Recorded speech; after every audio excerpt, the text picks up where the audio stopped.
Bab 37 melihat pria berpakaian hitam mengejar dia. Xiao Chen merasa sangat kecewa. Dalam seminggu, dia dikejar oleh dua martial grandmaster. Betapa menyedihkannya ini. Namun, ini berbeda dari yang terakhir. Kali ini, dia pada dasarnya tidak perlu menghabiskan esens. Sebenarnya cukup mudah untuk menyingkirkan pengejarnya. Dia hanya harus terus menggunakan Lightning Evasion. Namun, sekarang bukan saatnya untuk melakukannya. Dia takut jika dia menghilang tanpa jejak. Pria itu akan berbalik dan menyebabkan masalah bagi Xiao Yulan. Karena itu, masalah yang akan terjadi akan melebihi manfaat yang akan didapatnya. Dengan demikian, dia hanya bisa terus berlari, membawa pria itu lebih jauh ke area inti Gunung Tujuh Tanduk. Tepat ketika Xiao Chen bersiap untuk menggunakan Lightning Evasion, tiba-tiba ada suara pertempuran datang dari belakangnya. Dia mulai memiliki perasaan gelisah ketika dia mengembangkan sense spiritualnya dan segera melihat pria itu bertarung dengan Xiao Yulan. Setelah rencananya yang cermat yang dipikirkannya dengan susah payah, dia tidak menyangka bahwa sepupu Yulan akan mengikutinya. Xiao Chen berpikir dalam hatinya, sepertinya tidak ada jalan keluar kali ini. Aku mungkin juga berdiri di sini. Sebuah sinar bertekad muncul di mata Xiao Chen saat dia berhenti di jalurnya dan dengan cepat berbalik. Apakah benar-benar mustahil untuk mengalahkan Grandmaster Martial? Saya harap tidak ada yang terjadi pada sepupu Yulan. Berpikir itu, Xiao Chen bergegas secepat yang dia bisa. Namun, dia menemukan ada darah menetes dari sudut mulut Xiao Yulan. Terlihat sangat pucat ketika dia mengayunkan pedangnya dan menahannya. Ada ekspresi yang sangat tidak sabar di wajah pria itu ketika dia mengetuk Xiao Yulan sekali lagi. Dia berpikir untuk pergi secepat yang dia bisa ketika pikiran roh darah giok memenuhi hatinya. Dia tidak ingin terjerat dalam pertempuran dengan Xiao Yulan. Xiao Yulan menyeka darah dari sudut mulutnya. Dia memegang pedang rusak bulan dan dengan tegas menatap pria berkulit hitam itu. Dia melakukan semua yang dia bisa untuk menyalakan lampu pedang merah pada pria itu. Namun, pria itu hanya melambaikan tangannya dan bunga pemakan besar manusia muncul sekali lagi. Itu membuka mulutnya yang besar dan menelan cahaya pedang. Roh bela diri pria ini benar-benar musuh Xiao Yulan. Kamu datang ke sini mencari kematian sendiri. Jadi jangan salahkan aku untuk ini. Pria berpakaian hitam mendengus dingin. Tubuhnya dengan cepat bergerak maju, berniat untuk membunuhnya. Dia sudah tidak bisa lagi mentolerir menghabiskan waktu bertarung dengan Xiao Yulan. Ledakan. Kilatan petir melintas. Sosok Xiao Chen tiba-tiba muncul di depan Xiao Yulan. Pria berpakaian hitam itu dikejutkan oleh kilat dan kemunculan tiba-tiba Xiao Chen. Dia dengan cepat mundur beberapa langkah mundur. Sepupu Xiao Chen. Bagaimana? Bagaimana kamu tiba di sini? Wajah Xiao Yulan menunjukkan ekspresi yang sangat bingung. Rupanya, ketika Xiao Chen muncul dari kilat, itu sudah melampaui pemahamannya tentang apa yang bisa terjadi. Xiao Chen tersenyum pahit dan tidak menjawab pertanyaannya. Sebagai gantinya, dia mengambil pil pengembalian Qi dan memberikannya padanya. Saya pikir sepupu tidak akan mengejar saya. Meskipun pil pengembalian Qi ini tidak dapat mengobati cedera Anda, ini akan membantu Anda dengan cepat memulihkan esens Anda. Seharusnya bisa membantu. Xiao Yulan menerima pil pengembalian Qi yang diberikan Xiao Chen padanya. Wajahnya yang sudah bingung menjadi lebih bingung. Kapan dan bagaimana sepupu Xiao Chen mendapatkan teknik bela diri yang aneh ini? Dari mana pil ini berasal? Xiao Chen dapat sedikit banyak menebak apa yang dipikirkan Xiao Yulan. Tetapi sekarang bukan saatnya untuk menjelaskan sesuatu. Jika aku masih hidup setelah ini, aku akan memberimu penjelasan. Untuk saat ini, izinkan saya meminjam pedang rusak bulan Anda. Tanpa ragu-ragu, Xiao Yulan menyerahkan pedang kepada Xiao Chen. Meskipun dia tahu bahwa Xiao Chen pasti menyembunyikan sesuatu darinya, dia masih sangat mempercayai Xiao Chen. Dia bersedia menjadi umpan dan melepaskan kesempatannya untuk melarikan diri semua demi dia. Jika dia menyimpan rahasia darinya, itu karena dia tidak punya pilihan lain. Sepupu Xiao Chen. Kamu, hati-hati, kata Xiao Yulan karena khawatir ketika dia melihat Xiao Chen memegang pedang dan menghadap pria berpakaian hitam. Xiao Chen melambaikan tangannya dengan lembut tetapi tidak menoleh. Setelah itu, dia mengacungkan pedang dan seutas energi mengalir ke senjata roh. Segera, Azure naga martial spirit di tubuhnya membentuk koneksi misterius. Pedang rusak bulan hidup sampai peringkatnya sebagai senjata roh peringkat rendah tingkat inferior. Xiao Chen jelas bisa merasakan bahwa kekuatan yang ditransmisikan dari Azure Dragon Martial Spirit secara signifikan lebih kuat daripada ketika menggunakan Lunar Shadow Saber. Melihat Xiao Chen mengacungkan senjata roh, pria itu merasakan aura yang berbeda datang dari Xiao Chen. Aura ini berisi lapisan kekuatan. Itu sebenarnya menyebabkan dia merasakan tekanan yang samar. Apakah orang ini benar-benar hanya murid bela diri kelas rendah? Beberapa keraguan muncul di mata pria berpakaian hitam itu. Namun, setelah beberapa saat, tatapan tegas di matanya kembali ketika dia berkata dengan suara dingin. Aku masih akan mengatakan hal yang sama. Serahkan roh darah giok dan aku akan segera pergi. Anda dan gadis di belakang Anda berdua memiliki potensi besar. Tidak perlu menyia-nyiakan hidup Anda di sini. Menggenggam dengan kuat ke pedang rusak bulan. Ekspresi Xiao Chen berubah tenang ketika dia tersenyum. Jangan repot-repot mencoba membujuk kami lagi. Aku tidak akan pernah menyerahkan spirit blood jade ini kepadamu. Belum lagi apakah Anda akan menepati janji Anda atau tidak. Saya telah mempertaruhkan hidup saya untuk mendapatkan jade darah roh ini dan bahkan menghancurkan senjata roh dalam prosesnya. Mengapa saya hanya menyerahkan jade darah roh ini kepada Anda? Saat wajah pria itu tertutup, ekspresinya tidak bisa dilihat. Pria itu berkata dengan suara yang dalam. Selama Anda bersedia untuk menyerahkannya, saya dapat segera memberikan kompensasi kepada Anda dengan senjata roh peringkat besar yang tidak kalah dengan yang ada di tangan Anda sekarang. Apakah jade darah roh ini benar-benar bermanfaat? Apakah benar-benar layak baginya untuk menukar dengan senjata roh peringkat besar? Mungkinkah binatang buas roh yang mereka ingin segel bukan hanya binatang buas tingkat 5? Bab 37a memiliki kecurigaan di hatinya. Ekspresi Xiao Chen tidak berubah dan dia berkata dengan acuh tak acuh. Izinkan saya untuk menganalisis situasi. Di bawah skenario di mana Anda memegang keunggulan absolut, mengapa Anda menawarkan saya pertukaran yang begitu murah hati? Kamu takut terlibat dalam pertempuran denganku dan menghabiskan terlalu banyak esensi kamu. Jika Anda ditemukan oleh penjaga Xiao Clan setelah itu, akan sulit bagi Anda bahkan untuk melarikan diri. Apakah saya benar? Setelah niat pria berpakaian hitam terungkap, ada kilau di matanya dan dia berkata dengan suara tegas. Anda menolak untuk mengambil jalan yang mudah dan bersikeras melakukan trading di jalan yang sulit ini. Jadi jangan salahkan saya untuk ini. Dengan suara ceng, pria berkulit hitam menghunus pedang sepanjang 2 meter dari tempat yang tidak dikenal. Pedang ini bisa menjadi senjata peringkat besar yang ingin dia berikan kepada Xiao Chen. Xiao Chen belum pernah melihat pedang yang begitu panjang sebelum dan untuk sementara waktu. Merasakan kejutan. Dengan kilatan pedang, pria berpakaian hitam mengambil keuntungan itu dan bergegas ke arahnya. Pedang awalnya anggun digunakan oleh orang itu dengan cara yang sangat tirani. Seolah-olah itu adalah pedang lebar. Teknik-tekniknya terdiri dari peretasan, pemotongan, pares, dan cincang. Meskipun itu adalah penggunaan yang cocok dari pedang sepanjang 2 meter itu karena kekuatannya tidak terduga. Xiao Chen tidak terbiasa dengan penggunaan senjata panjang. Tapi dia bahkan lebih tidak terbiasa dengan penggunaan pedang. Dia hanya bisa mengandalkan kekuatan yang kuat dari Azure Dragon dan cahaya listrik pada pedang untuk menghadapi situasi. Tetapi tiba-tiba, dia menghadapi bahaya. Bang, saat kedua pedang itu berbenturan satu sama lain, kekuatan memukul mundur besar datang dari pedang, menyebabkan Xiao Chen mengetuk mundur beberapa meter. Esensi di tubuhnya berfluktuasi, menunjukkan bahwa ia mungkin terluka parah. Karena kekuatan yang terkandung dalam pedang panjang telah menghancurkan tubuhnya secara internal. Pria berpakaian hitam itu juga tidak berada dalam situasi yang lebih baik. Dengan kekuatan yang kuat dari Azure Dragon dan lampu listrik yang aneh, ketika mereka bentrok, dia bisa merasakan tangannya mati rasa.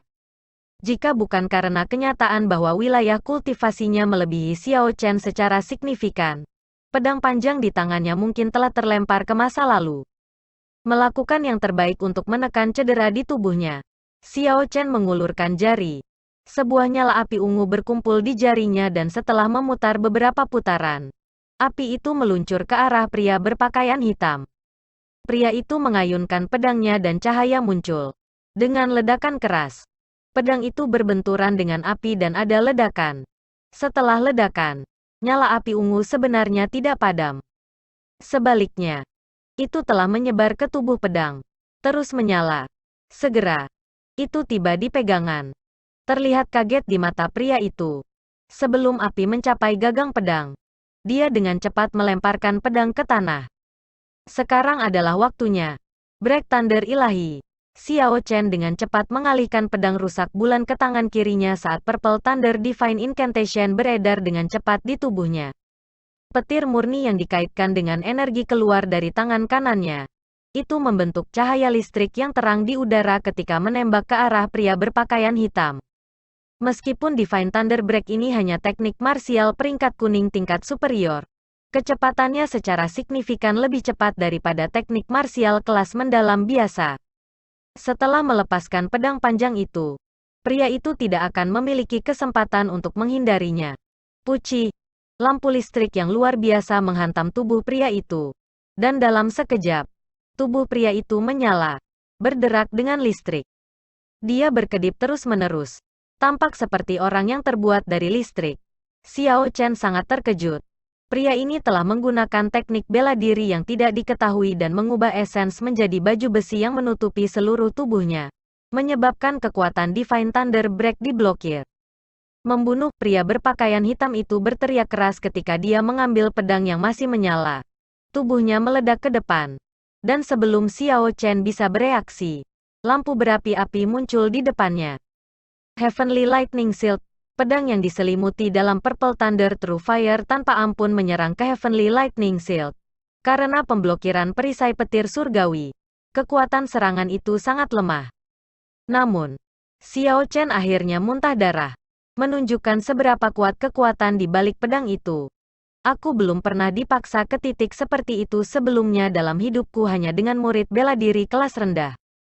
Xiao Chen, kaulah yang pertama melakukannya. Pria berpakaian hitam itu hampir saja mengamuk saat dia memegang pedang yang menyala dan terus-menerus menggedor Heavenly Lightning Shield. Bang, bang, bang, bang. Setiap kali pedang ditebang, esens dan darah di tubuh Xiao Chen berubah menjadi lebih bergejolak dan kulit Xiao Chen perlahan berubah menjadi lebih pucat dan pucat. Xiao Yulan, yang sudah memulihkan beberapa esens, melihat situasi berbahaya yang dialami Xiao Chen, mengabaikan luka-lukanya. Dia melompat maju dan memukuli telapak tangan pria itu. Namun, seluruh tubuh pria itu sudah ditutupi dengan baju besinya yang terbuat dari esens yang bahkan dapat memblokir Divine Thunder Break. Jadi, apa yang bisa dilakukan pemogokan palem ini? Bab 37b. Pria berpakaian hitam itu berteriak keras ketika dia mengambil pedang yang masih menyala. Tubuhnya meledak ke depan. Dan sebelum Xiao Chen bisa bereaksi, lampu berapi-api muncul di depannya. Heavenly Lightning Shield, pedang yang diselimuti dalam Purple Thunder True Fire tanpa ampun menyerang ke Heavenly Lightning Shield. Karena pemblokiran perisai petir surgawi, kekuatan serangan itu sangat lemah. Namun, Xiao Chen akhirnya muntah darah, menunjukkan seberapa kuat kekuatan di balik pedang itu. Aku belum pernah dipaksa ke titik seperti itu sebelumnya dalam hidupku hanya dengan murid bela diri kelas rendah. Xiao Chen, kaulah yang pertama melakukannya. Pria berpakaian hitam itu hampir saja mengamuk saat dia memegang pedang yang menyala dan terus-menerus menggedor Heavenly Lightning Shield. Bang, bang, bang, bang. Setiap kali pedang ditebang, esens dan darah di tubuh Xiao Chen berubah menjadi lebih bergejolak dan kulit Xiao Chen perlahan berubah menjadi lebih pucat dan pucat. Xiao Yulan, yang sudah memulihkan beberapa esens, melihat situasi berbahaya yang dialami Xiao Chen, mengabaikan luka-lukanya, dia melompat maju dan memukuli telapak tangan pria itu. Namun, seluruh tubuh pria itu sudah ditutupi dengan baju besinya yang terbuat dari esens yang bahkan dapat memblokir Divine Thunder Break. Jadi, apa yang bisa dilakukan pemogokan palem ini? Pria berkulit hitam itu berbalik dan menyerang Xiao Yulan dengan pedangnya, mengirimnya terbang.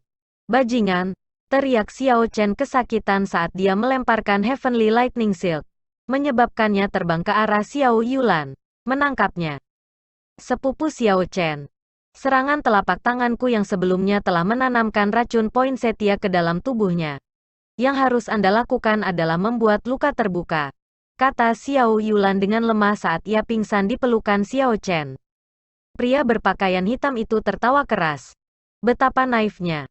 Apakah Anda pikir Anda dapat membunuh saya dengan memberikan racun poinsettia kepada saya? Jangan lupa apa martial spirit saya. Tidak ada racun di dunia ini yang bisa membunuh saya. Mendengar kata-kata itu, wajah Xiao Yulan yang sudah pucat semakin putus asa. Xiao Chen dengan kuat menggenggam pedang ketika hatinya terus bergetar. Kalau saja saya lebih kuat, maka situasi ini tidak akan terjadi. Memikirkan bahwa saya benar-benar membiarkan seorang wanita melakukan begitu banyak upaya, bahkan sampai melukai dirinya sendiri. Untuk saya, hari ini, terlepas dari apakah klan Xiao datang atau tidak, kalian berdua harus mati.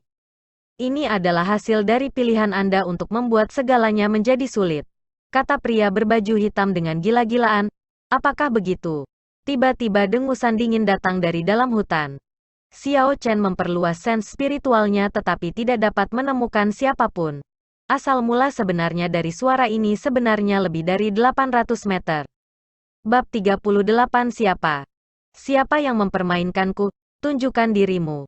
Plus suara tiba-tiba menyebabkan pria berpakaian hitam menjadi sangat gelisah.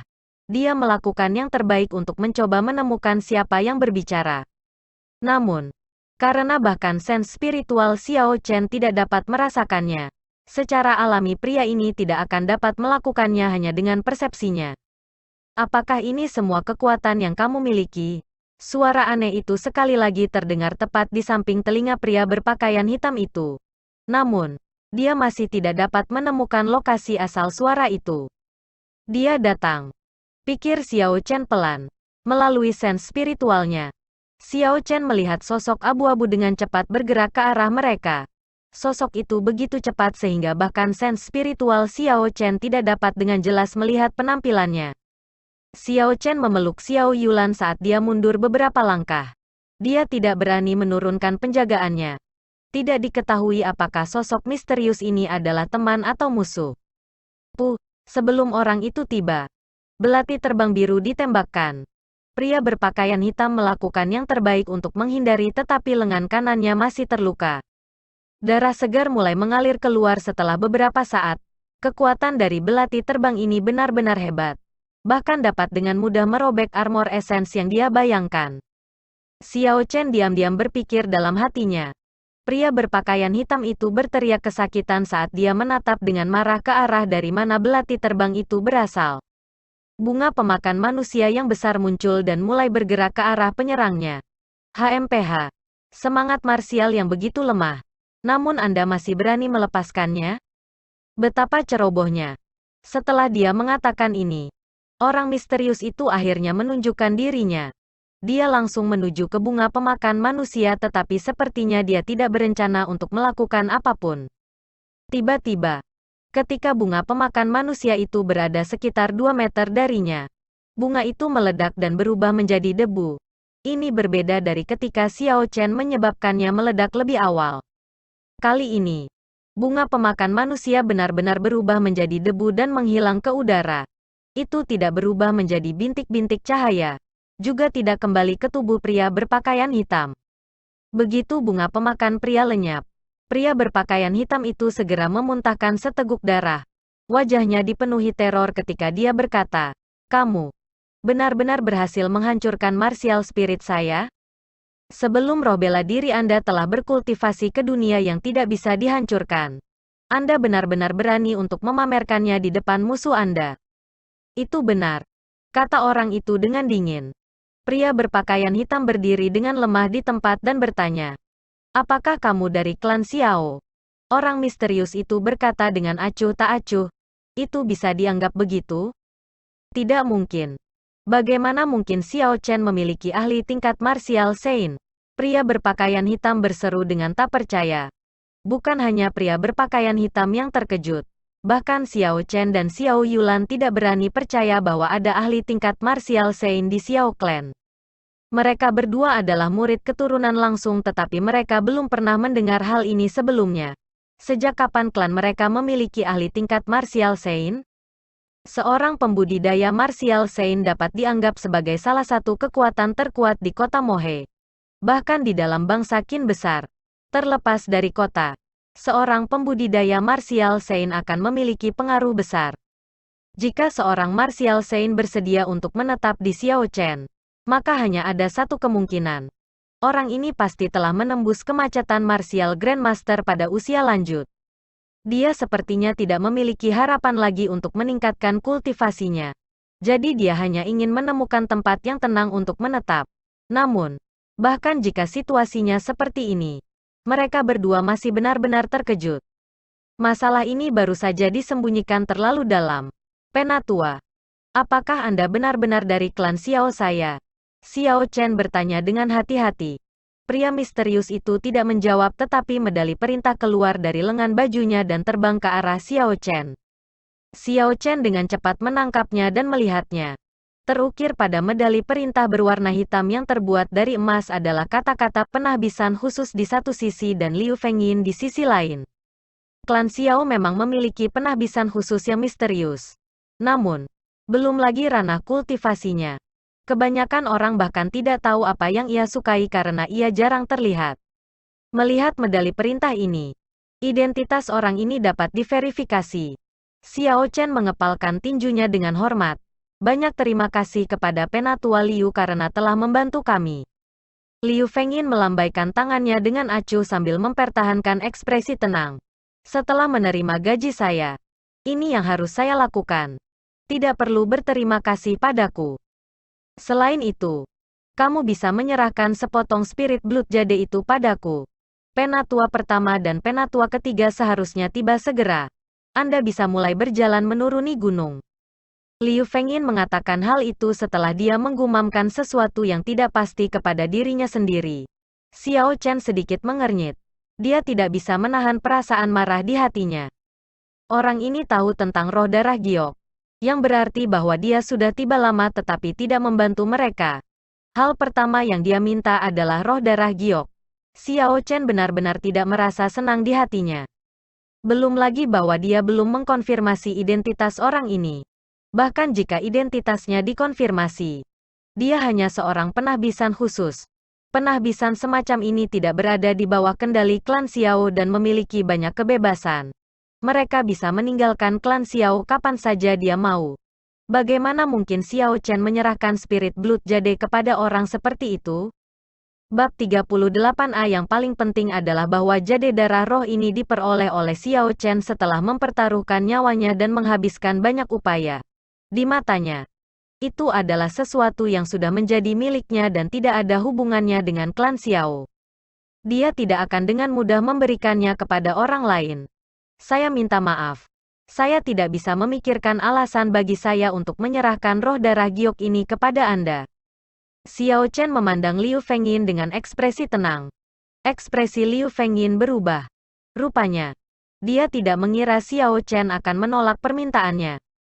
Saat dia mengunci pandangannya pada Xiao Chen, tekanan dari aura Sein Martial meledak dengan kejam. Dia ingin menekan Xiao Chen menggunakan auranya. Jika itu adalah murid bela diri kelas rendah biasa, mereka tidak akan bisa menahan tekanan seperti itu dari Sein Martial. Tekanan semacam ini akan memaksa mereka untuk tunduk di hati mereka dan tanpa sadar menyetujui permintaan orang tersebut. Namun, sayangnya untuk martial Sein ini, Xiao Chen bukan murid martial biasa. Roh bela diri naga Azure di tubuhnya adalah binatang suci yang telah ada sejak zaman kuno. Kekuatan dan auranya sebanding dengan dewa perang. Meskipun Xiao Chen tidak bisa mengendalikan aura ini dan mengambil inisiatif dalam menggunakannya, Azure Dragon masih akan membalas dengan serangan balik ketika merasakan tekanan ini. Itu akan memenuhi tekanan kuat dengan tekanan yang bahkan lebih kuat. Dengan demikian, Xiao Chen menghadapi aura tanpa rasa takut. Ketika aura meluap dari Sein Martial ini bentrok dengan auranya, Xiao Chen berhasil berada di keuntungan. Ai, Liu Fengyin menatap Xiao Chen dengan heran. Dia tidak berharap bahwa murid bela diri kelas rendah yang tidak signifikan akan dapat menangkal auranya. Merasa frustrasi di hatinya, ia berencana untuk meningkatkan intensitas auranya untuk mencoba dan memaksa Xiao Chen tunduk. Namun, pada saat ini, ada derap langkah kaki yang datang dari hutan di belakangnya. Liu Fengyin merasakannya dengan persepsinya dan segera berhenti melepaskan auranya. Xiao Chen langsung merasa lega. Ketika dia melihat ke arah hutan di belakang, dia menemukan penatua pertama dan penatua ketiga yang memimpin sekelompok besar martial master. Ketika Xiao Qiang melihat Xiao Yulan yang pucat, ia segera bergegas. Setelah menyuntikkan untaian esens ke dia untuk secara jelas memeriksa lukanya, dia melepaskan napas lega. Penatua Liu, terima kasih banyak atas bantuan Anda kali ini. Xiao Qiang menghadapi Liu Fengyin dan berkata dengan ekspresi hormat. Liu Fengyin dengan acuh tak acuh mengangguk dan tidak menjawab. Pandangannya tertuju pada Xiao Chen. Sepertinya dia sedang melihat mainan, menyebabkan Xiao Chen merasa ngeri di hatinya. Anda sebaiknya tidak melewatiku. Atau, bahkan jika Anda adalah Saint Martial, Anda tidak akan memiliki akhir yang baik. Xiao Chen berpikir keras di dalam hatinya. Sekarang pasukan Xiao Clan telah tiba. Tidak ada lagi yang bisa dilakukan oleh Xiao Chen dan Xiao Yulan. Keduanya bisa dianggap sudah diselamatkan. Namun, melihat ekspresi penatua pertama dan penatua ketiga, Xiao Chen mengerti bahwa bahaya sebenarnya baru saja dimulai. Kelompok laki-laki berpakaian hitam semuanya musnah tetapi mereka semua bunuh diri dengan menggigit lidah mereka. Setelah beberapa pemeriksaan lebih lanjut, diverifikasi bahwa ini adalah prajurit bersumpah kematian dari klan Tang. Dengan kekuatan militer yang kuat, mereka pasti tidak memasuki Gunung Tujuh Tanduk dengan maksud untuk bersenang-senang. Semua orang bisa merasakan keseriusan masalah ini. Larut malam, bintang-bintang memenuhi langit dan bulan purnama menggantung tinggi. Dalam kamarnya di perkemahan Xiao Clan di Sevenhorn Mountain, Xiao Chen berkultivasi tanpa henti. Dia sangat rajin dan tekun. Xiao Chen tidak ingin membuang waktu. Setelah penatua pertama tiba dan membawa semua orang ke perkemahan, dia membuat pengaturan untuk Xiao Chen dan Xiao Yulan. Penatua pertama kemudian pergi untuk bertemu dengan eselon atas dari klan Xiao untuk membahas masalah ini. Xiao Chen tidak tertarik dengan diskusi ini. Dia merasa khawatir terhadap Liu Fengyin. Dia memiliki perasaan yang mengganggu bahwa orang ini tidak memiliki sifat baik hati. Jadi, ketika dia tiba di kamarnya, dia segera mulai berkultivasi.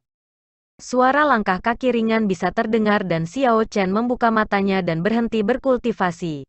Menggunakan sense spiritualnya untuk memindai area, dia segera tahu identitas tamunya. Sambil tersenyum di dalam hatinya, dia bangkit dan membuka pintu. Sepupu Yulan, kamu telah datang. Xiao Chen tersenyum lembut. Dia sudah menduga bahwa Xiao Yulan akan datang dan mengunjunginya. Jadi dia tidak terkejut. Pada saat ini, Xiao Yulan sudah berganti pakaian. Setelah menghabiskan hari memulihkan diri, komplikasinya tampak jauh lebih baik. Ketika dia melihat Xiao Chen tiba-tiba membuka pintu, dia terkejut. Setelah itu, senyum tersenyum di wajahnya. Sepupu Xiao Chen, bisakah kita berjalan-jalan dalam perkemahan besar? Penjaga Xiao Clan bisa terlihat berpatroli di mana-mana. Masing-masing dan setiap penjaga adalah martial master. Mereka dapat dikatakan sebagai pasukan elit dari klan Xiao. Keduanya berjalan ke daerah terpencil. Cahaya bulan yang jernih dan dingin menyinari wajah Xiao Yulan, memberinya sedikit kesedihan. Xiao Chen diam-diam menemaninya tanpa mengatakan apa-apa. Mereka akan menyegel gunung besok. Sepupu Xiao Chen, apa rencanamu? Setelah lama terdiam, Xiao Yulan mengungkapkan berita mengejutkan. Menyegel gunung. Ini adalah pertama kalinya ini terjadi sejak Xiao Clan mulai mengelola Gunung Tujuh Tanduk. Xiao Chen tidak bisa mengerti. Bukan hanya penyegelan peringkat 4 dan di atas roh binatang. Apakah ada kebutuhan untuk mengambil tindakan drastis seperti itu? Ketika dia melihat Xiao Chen yang bingung, Xiao Yulan menjelaskan, hal ini terkait dengan janji 10 tahun. Mengenai bagaimana itu terkait, saya juga tidak yakin. Setiap janji 10 tahun, klan Tang akan memilih untuk menyerah. Dengan gerakan seperti itu sebelum janji 10 tahun, sulit bagi siapapun untuk tidak curiga. Sepupu. Sebenarnya, pada siang hari, aku memiliki kesempatan untuk pergi. Xiao Chen berpikir sejenak sebelum perlahan-lahan mengucapkan, yang terbaik adalah menjelaskan beberapa hal kepadanya. Xiao Yulan tersenyum lembut. Terlihat seperti peri. Aku tahu. Aku sudah menebaknya. Anda tidak perlu menjelaskan kepada saya. Seperti yang kamu katakan di masa lalu. Semua orang punya rahasia sendiri. Mengintai rahasia orang lain bukanlah hal yang bijaksana untuk dilakukan. Xiao Yulan berhenti sejenak dan menatap tajam ke arah Xiao Chen sebelum melanjutkan. Saya hanya tahu bahwa Anda adalah sepupu saya. Xiao Chen. Sepupu yang bersedia menyerahkan kesempatannya untuk melarikan diri demi saya. Ini cukup untukku. Mendengar ini, Xiao Chen merasa sangat bersyukur di dalam hatinya. Jika orang lain datang untuk bertanya kepadanya tentang hal ini, dia hanya akan mengabaikan mereka. Namun, jika itu adalah sepupu Yulan, itu akan menempatkannya pada posisi yang sulit. Sebenarnya, aku sudah menduga bahwa anggota Klantang berniat untuk menyegel binatang buas. Setelah dia berhenti sebentar, Xiao Chen mengganti topik pembicaraan dan menghindari tatapan tegas hangat Xiao Yulan.